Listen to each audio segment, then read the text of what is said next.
An event, popularly known as the Roswell Incident, has recently been the subject of intense interest by both the media and a curious general public. In recent years, numerous speculative books, magazine articles, television programs, a made-for-TV movie, 2 UFO museums, fraudulent documents, and even an alien autopsy film have emerged to exploit the media fascination with the Roswell Incident. The story has even gained international attention. Despite the vested interest and questionable credibility of all sources involved in generating the media hype, the U.S. Air Force is routinely accused of concealing a deep, dark secret from the American people. In early 1994, New Mexico Congressman Stephen Schiff requested the General Accounting Office initiate a records review.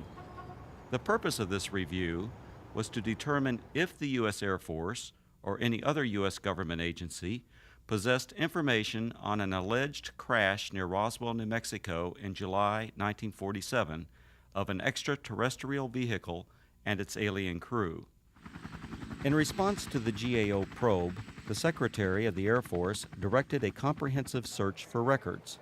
The objective of this search was to tell the Congress and the American people what the Air Force knew about the 1947 Roswell claims. If the information was still classified, it was to be declassified. If active or former Air Force officials had signed non-disclosure agreements, they were to be released from these agreements. The resulting 800-page report was completed in July 1994. The report concluded that the predecessor to the U.S. Air Force, the U.S. Army Air Forces, did recover material near Roswell in July 1947.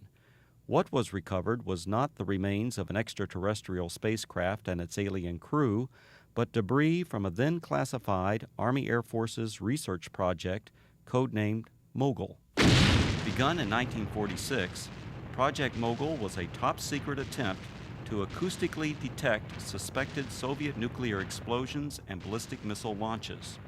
The project was accorded the highest priority because it addressed the most important post-war national defense concern, development of an early warning system to prevent a devastating surprise attack. Mogul used an odd assortment of naval acoustical sensors, radar reflecting targets, nylon fibers, and other equipment carried aloft by a train of weather balloons extending over 600 feet. Claims that the U.S. Army Air Forces recovered a flying disc near Roswell in 1947 were based primarily on a misidentification of the radar targets, a standard element of weather equipment adapted for use on the long Mogul balloon train.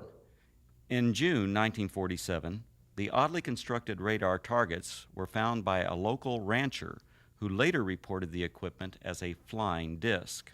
Following some initial confusion at Roswell Army Airfield, the flying disc debris, aluminum foil, rubber, paper, and sticks, was identified by Army Air Force officials as remnants of radar targets and weather balloons.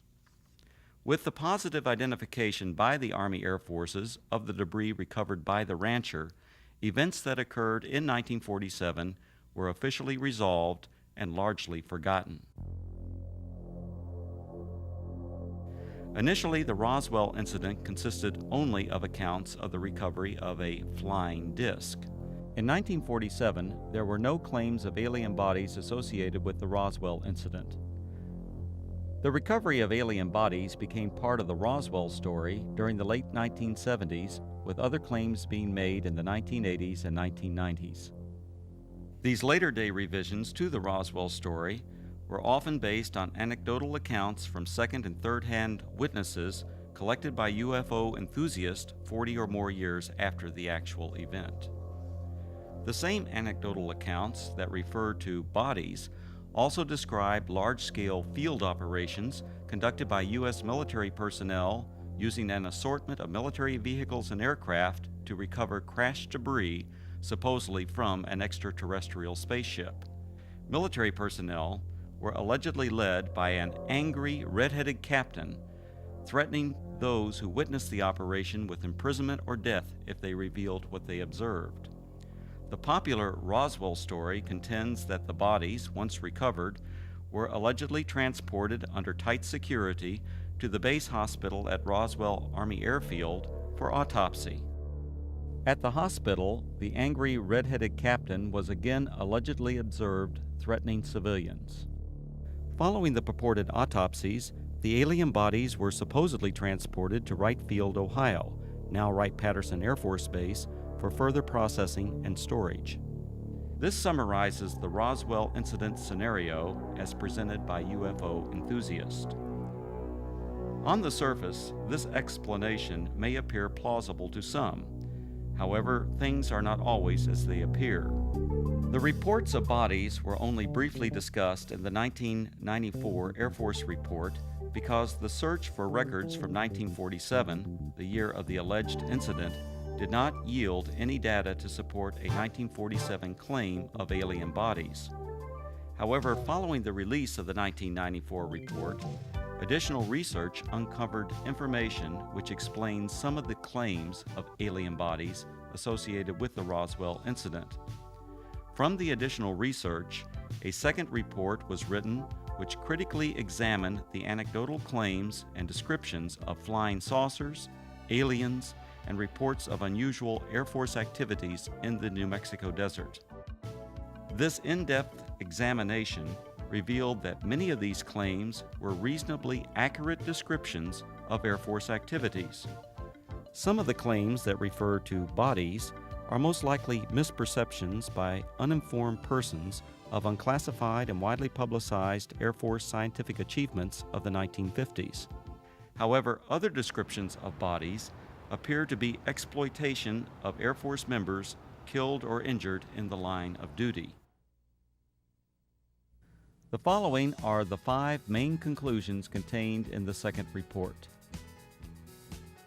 Research reveals that actual U.S. military operations, widely separated by time, geographical location, and purpose, have been misinterpreted or deliberately misrepresented.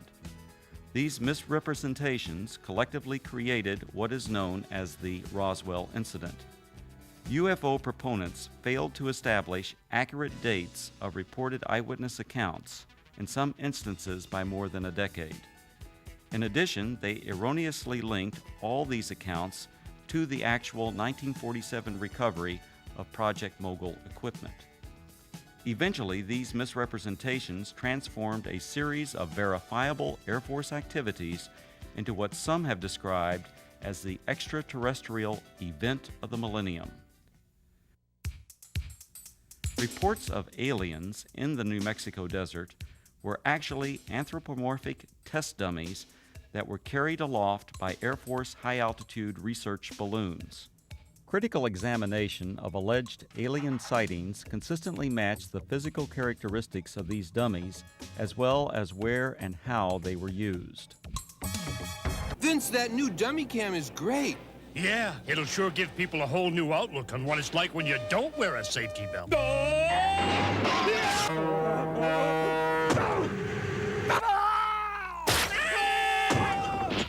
I think they'll get the picture. You could learn a lot from a dummy. Buckle your safety belt. Anthropomorphic dummies, also known as crash test dummies, are today easily identifiable and are even stars of their own successful auto safety advertising campaign. However, during the 1950s, public awareness was still decades away for these important scientific tools. From 1953 to 1959, anthropomorphic dummies were used by the U.S. Air Force Aeromedical Laboratory in projects High Dive and Excelsior. The project's main objective was to study methods for returning a pilot or astronaut safely to Earth by parachute if forced to eject at extremely high altitudes. For these tests, dummies were transported up to 98,000 feet by high-altitude balloons.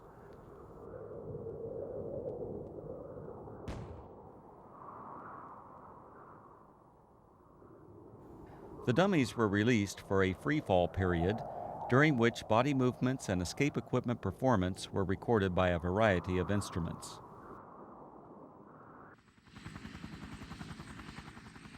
Many of the dummies landed outside the confines of military reservations and were regularly observed by local civilians. Following a series of dummy tests, a human subject, Air Force test pilot Captain Joseph W. Kittinger Jr., now a retired colonel, made 3 bailouts from high-altitude balloons. These and other aeromedical projects that used both dummies and human test subjects were unclassified and widely publicized in the press and other media. In 1956, 20th Century Fox released On the Threshold of Space, a feature-length motion picture based on these projects and filmed on location at Holloman Air Force Base. Air Force personnel, aircraft, high-altitude balloons, and other equipment, including the actual anthropomorphic dummies, were used in the making of this film. The eyewitness reports of military units that always seem to arrive shortly after the alleged crash of a flying saucer were actually accurate descriptions of Air Force personnel engaged in high-altitude balloon and anthropomorphic dummy recovery operations. Since 1947, Air Force atmospheric research organizations at Holloman Air Force Base, New Mexico, have launched and recovered approximately 2,500 high-altitude balloons, many in the same areas of New Mexico where the Roswell incident allegedly occurred. Additionally, the equipment, vehicles, and procedures used by the Holloman Air Force Base Balloon Branch, the unit that conducted most of the launches, are the same as that described by the reputed witnesses who claimed they saw the recovery of the flying saucer and alien crew. These huge Air Force high-altitude balloons, launched by the Holloman Balloon Branch, carried aloft a wide range of sophisticated and, from most perspectives, odd-looking devices. Much of this equipment was experimental and represented, for that era, the latest in space-age technologies. Payloads ranged from simple radio transmitters to sophisticated satellite components and NASA space probes. In fact, qualification trials for the NASA Voyager Mars and Viking space probes were flown by Air Force high-altitude balloons during the late 1960s and early 1970s. Ironically, these balloons were launched from the former Roswell Army Airfield, site of the originally alleged 1947 incident, and recovered on the White Sands Missile Range over 100 miles to the west.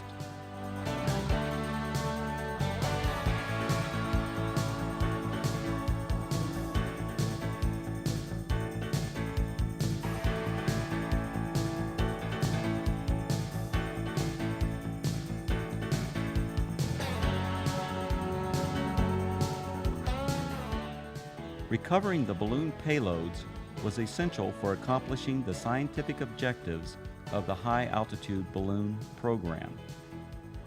The primary high-altitude balloon recovery areas were and still are located at predetermined sites throughout Arizona, West Texas, and New Mexico, including the area surrounding Roswell. To retrieve the equipment many miles from Holloman Air Force Base, recovery personnel operated a variety of aircraft and vehicles. The exact vehicles described by the witnesses as having been present at the crashed flying saucer sites. To expedite these operations, the recovery crews tracked the balloons optically, electronically, and from aircraft which directed ground vehicles to the impact areas.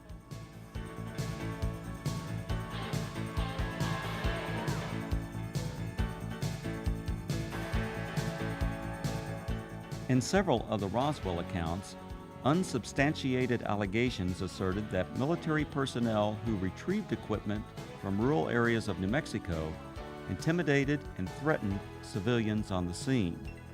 On the contrary, Balloon Branch personnel enjoyed good relations with the local community and often solicited their assistance following a balloon or payload landing.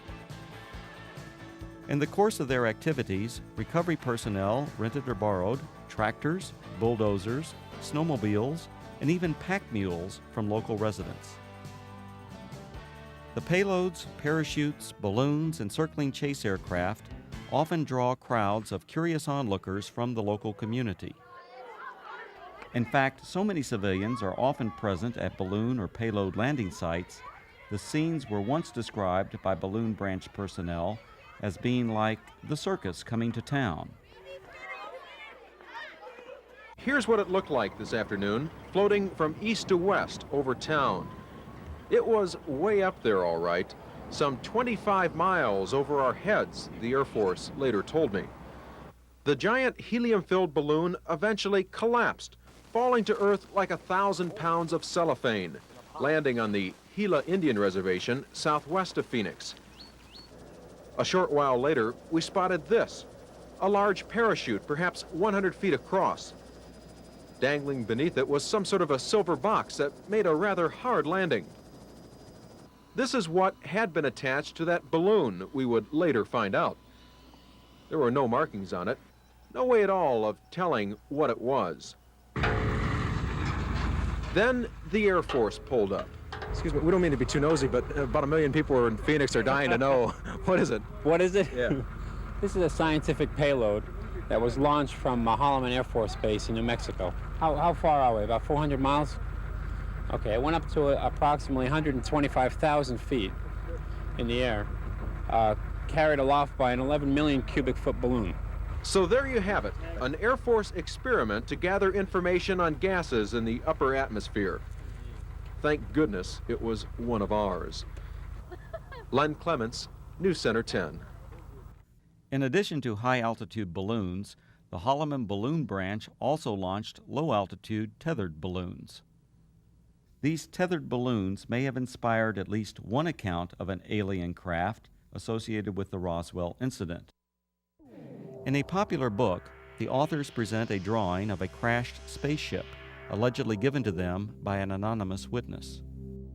When this drawing is compared to a photograph of an experimental tethered balloon flown at Holloman Air Force Base in March 1965, the similarities are undeniable.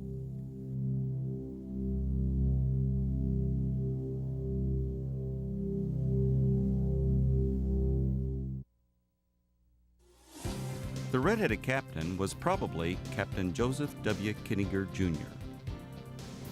Captain Kittinger served as the project officer or pilot in all three of the Air Force's manned high-altitude balloon projects, Man High, Excelsior, and Stargazer. Captain Kittinger was present at many balloon and dummy launch and recovery sites throughout the southwest United States during the 1950s and early 1960s. However, other than the allegations made by UFO proponents, there is no evidence of any kind that Kittinger confronted or threatened civilians. Colonel Kittinger's achievements as an Air Force test pilot are legendary. He has the standing world record parachute jump from nearly 20 miles.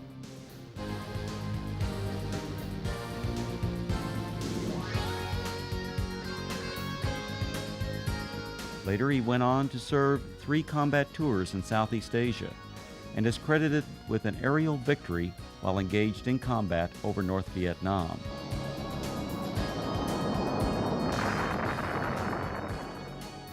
After over 480 combat missions, Colonel Kittinger was shot down over North Vietnam and spent 10 months as a prisoner of war in the infamous Hanoi Hilton before being repatriated in March 1973. Colonel Kittinger made history again after retiring from the Air Force. In 1984, he accomplished the first solo crossing of the Atlantic by balloon. The final and most disturbing conclusion of the second Roswell Report is the apparent exploitation of Air Force members killed or injured in the line of duty to perpetuate the alleged sightings of alien bodies. Claims of bodies at the Roswell Army Airfield Hospital were likely a combination of several aircraft accidents and an unusual manned balloon mishap. One aircraft accident occurred on June 26, 1956. 11 Air Force members died when their fully loaded KC-97 tanker aircraft experienced a propeller failure 4.5 minutes after takeoff. The crash site was approximately 9 miles south of the former Roswell Army Airfield, renamed Walker Air Force Base in 1948. The badly burned bodies of the 11 crewmen were identified and processed at the Walker Air Force Base Hospital. The alleged claims of bodies at the base hospital can be traced to a single witness whose descriptions closely matched the condition and the circumstances under which these victims were identified. Furthermore, claims of bodies attributed to specific Air Force personnel are unsubstantiated. Some of these individuals were not even present at Roswell Army Airfield in July 1947. The balloon mishap occurred during a low-level training mission for backup pilots in the Project Excelsior high-altitude manned balloon program.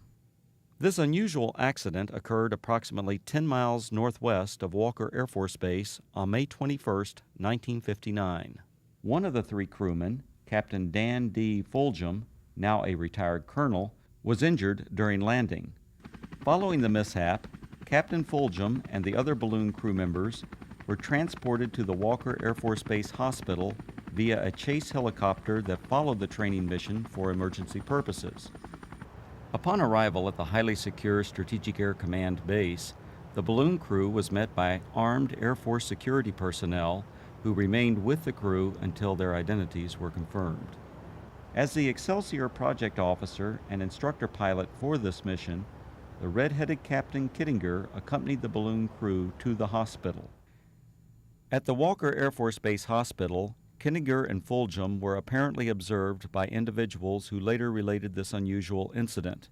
Elements of this actual event now appear to be part of the Roswell story. Captain Fulgham was treated for an injury that caused his head to swell beyond its normal size. The injury, described as a traumatic hematoma, was not serious. On a specially arranged flight several days after the accident, Fulgham returned to Wright-Patterson Air Force Base, Ohio, where he made a complete recovery. Fulgham went on to distinguish himself as a test parachutist and physiologist for the space program. He later flew F-4s in Southeast Asia, adding to his combat record as a fighter pilot during the Korean War. When critically examined, the Roswell incident is exposed as a conglomeration of many events, including aircraft accidents, that occurred over several decades. Misidentification of anthropomorphic dummies and experimental balloon-launched devices, combined with Air Force balloon operations portrayed as mysterious flying saucer and alien recovery teams, transformed verifiable events into what is now known as the Roswell Incident. The U.S. Air Force and its predecessors have been the unsurpassed innovators in aerospace technology. Legendary Air Force leaders throughout this century have used technological advances to establish the U.S. Air Force as a premier military service.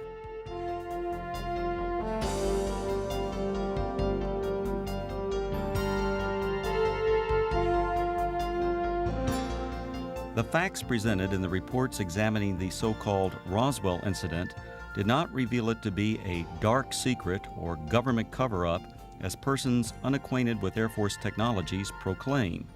Instead, these studies identified a collection of events that exemplify the technological leadership, dedication to duty, and continuing noble sacrifices of the men and women of the United States Air Force.